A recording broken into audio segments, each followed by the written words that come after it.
आप सभी को सादर नमस्ते, जय श्री राम। मेरे YouTube चैनल वसुधा के रंग में आप सभी का स्वागत है। बंधुओं, आदि मानव के बारे में हम सबको पढ़ाया गया है बचपन से, और यह भी बताया गया है कि जब मनुष्य का शुरुआती दौर था वो आदि मानव था। तब वो जंगलों में भटकता था, खेती बाड़ी नहीं होती थी, जंगलों से प्राप्त हुई चीज़ें, कंदमूल, फल वगैरह खा के वो जो है अपना जीवन यापन करता था, और उसको दुनियादारी के बारे में कुछ भी जानकारी नहीं थी। ऐसा हमें पढ़ाया गया है मैकाले शिक्षा पद्धति के अनुसार। अब आइए हम जानते हैं कि हमारे शास्त्र इस बारे में क्या कहते हैं कि जब खेती नहीं होती थी, जुताई बुआई नहीं होती थी, उस समय मनुष्य किस प्रकार से खाते थे, कैसे थे। क्या वो बिल्कुल पशुओं जैसे थे, उन्हें कोई जानकारी नहीं थी, नॉलेज नहीं था, किस प्रकार के थे, क्या आदिमानव जैसे थे या उनसे भिन्न थे? ऐसा वर्णन कहीं मिलता है क्या? आइए जानते हैं महाभारतम ग्रंथ से।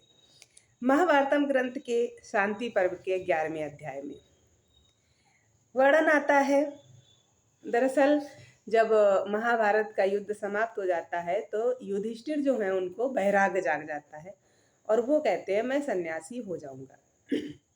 वो कहते हैं कि जिस राज्य के लिए मैंने सभी को मरवा दिया, अब कोई भोगने वाला नहीं बचा, वो राज्य मुझे नहीं चाहिए, मैं सन्यासी हो जाऊंगा, मैं भिक्षा मांग के खाऊंगा। वो बहुत ज़्यादा शोक में डूब जाते हैं।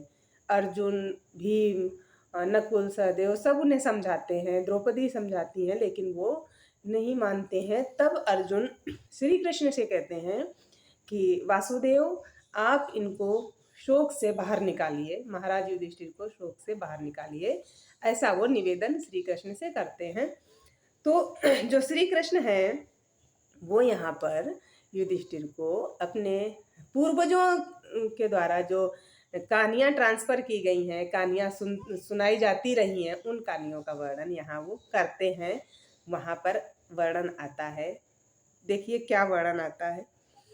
श्री कृष्ण 11वें अध्याय में, शांति पर्व के 11वें अध्याय में कलेक्शन है हमारे पास स्वामी जगदीश्वरानंद जी का। 11वें अध्याय के 11वें श्लोक में युधिष्ठिर को बताते हैं, कहते हैं। इसके पहले वो युधिष्ठिर से कहते हैं कि आओ हम जो हमारी पूर्वजों से, पूर्ववर्ती राजाओं की जो कहानियाँ सुनते आए हैं, उनके बारे में आपको कुछ बताते हैं। और नारद जी का वर्णन करते हैं कि एक बार जब जो वो संजय हैं वो अपने पुत्र से शोक से पीड़ित थे, तो नारद जी ने उन्हें इस प्रकार से उदाहरण दिए थे, इस प्रकार से कहानियाँ सुनाई थी, वो मैं आपको सुना रहा हूँ, ऐसा श्री कृष्ण कहते हैं। अब लोग ये भी कहने लगते हैं कि तब भी नारद जी थे, कृष्ण के समय भी नारद जी थे, तो भाई तब भी विश्वकर्मा थे, अब भी आर्किटेक्चर होते हैं। तो नारद कोई किसी एक विशेष व्यक्ति का नाम नहीं है, बल्कि जो नारद है वो एक ऐसे संदेश वाहक का, ऐसे व्यक्ति का नाम होता था जो जिसको बहुत सारी जानकारियाँ होती थी, बहुत सारे नॉलेज होते थे। वो पूरे भूमंडल की जानकारियाँ रखता था और उसको बहुत ही पूजनीय माना जाता था, उससे सुझाव लिए जाते थे। जब हम अपने शास्त्रों को पढ़ते हैं तो नारद शब्द से जो है वो यही निष्कर्ष निकल कर आता है। तो यहाँ पर श्री कृष्ण जो है वो यही सुनाते हैं कि आओ, युधिष्ठिर से कहते हैं कि नारद जी ने संजय को जो कहानियाँ सुनाई थी शोक से बाहर निकालने के लिए, और अन्य राजाओं की जो कहानियाँ सुनाई थी, वो मैं भी आपको सुनाता हूँ। तो यहाँ पर जो श्री कृष्ण हैं वो कई राजाओं का उदाहरण देते हैं युधिष्ठिर को, और उन्हें बताते हैं कि वो सारे राजा आपसे ज्ञान में, बल में, वैभव में, हर चीज़ में श्रेष्ठ थे। उन्हें भी मरना पड़ा, हर किसी को मरना पड़ता है, सुख दुख से कोई बाहर नहीं निकल सकता है। इसलिए आप किस चीज़ का शोक कर रहे हो? वहीं पर वर्णन आता है कि जब पृथ्वी पर बिना जुताई बुआई के अनाज उत्पन्न होता था।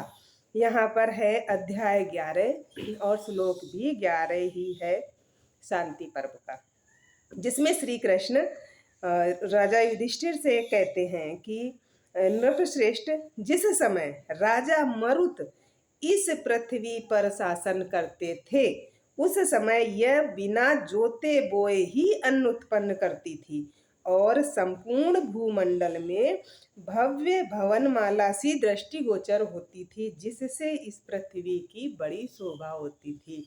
यहाँ श्री कृष्ण बता रहे हैं कि नारद जी ने संजय को शोक से बाहर निकालने के लिए ये कहानी सुनाई थी, जहाँ पर राजा मरुत का उदाहरण दे रहे हैं। मतलब हमारे पूर्वजों में कोई राजा मरुत, जो राम से बहुत पहले, राजा दिलीप से पहले, राजा भरत से पहले, राजा दुष्यंत से पहले हुए हैं, उनके समय में जुताई बुआई पृथ्वी पर नहीं होती थी। बिना जुताई बुआई के अन्न उत्पन्न होता था। अब जानते हैं क्या वो आदि मानव थे जब जुताई बुआई के बिना अन्न उत्पन्न होता था? क्या उन्हें कोई जानकारी नहीं थी, नॉलेज नहीं थी? क्या वे उस आदि मानव जैसे थे जो हम पढ़ते आए, हमें पढ़ाया गया है?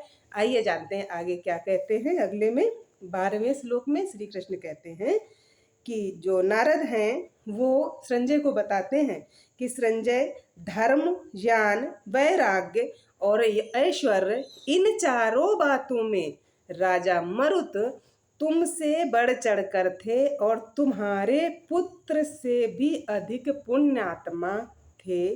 जब वे भी मर गए तब औरों की तो बात ही क्या है, अतः तुम अपने पुत्र के लिए शोक मत करो। श्री कृष्ण जी यहाँ नारद के द्वारा संजय को जो कहानी सुनाई गई है वो प्रस्तुत कर रहे हैं श्री राम के सामने। अब देखिए, राजा मरुत के सामने बता रहे हैं कि जब पृथ्वी पर बिना जुताई बुआई के अनाज पैदा होता था, तब राजा मरुत उस समय इस भूमंडल पर राज करते थे। परंतु वो ऐसे नहीं थे राजा जैसे हम आज पढ़ते हैं कि बिना जुताई बुआई जब अनाज पैदा होता था तब इस तरह के लोग थे। ऐसा हमारे शास्त्र नहीं कहते हैं। यहाँ पर हमारा शास्त्र कह रहा है कि संजय से नारद जी कह रहे हैं कि जो राजा मरुत थे, जिनके सामने भूमंडल पर बिना जुताई बुआई के अनाज पैदा होता था, वो राजा ज्ञान, धर्म, वैराग, ऐश्वर्य, इन चारों में संजय से भी बहुत आगे थे। और जिन पुत्र का वो शोक कर रहे, उनके पुत्र से भी बहुत बड़ी पुण्यात्मा थे। जब वो खत्म हो गए, वो मर गए, तो फिर ये कैसे बच सकते हैं? ऐसा उदाहरण यहाँ आता है। तो देखिए, हमारे पूर्वज कभी भी मूर्ख नहीं थे, कभी भी उस आदि मानव जैसे नहीं थे जो हमें पढ़ाया गया है। आज के वीडियो में इतना ही, और अपने शास्त्रों को पढ़ते रहिए, जानकारियाँ इकट्ठी करते रहिए। आप सभी को सादर नमस्ते। जय श्री राम।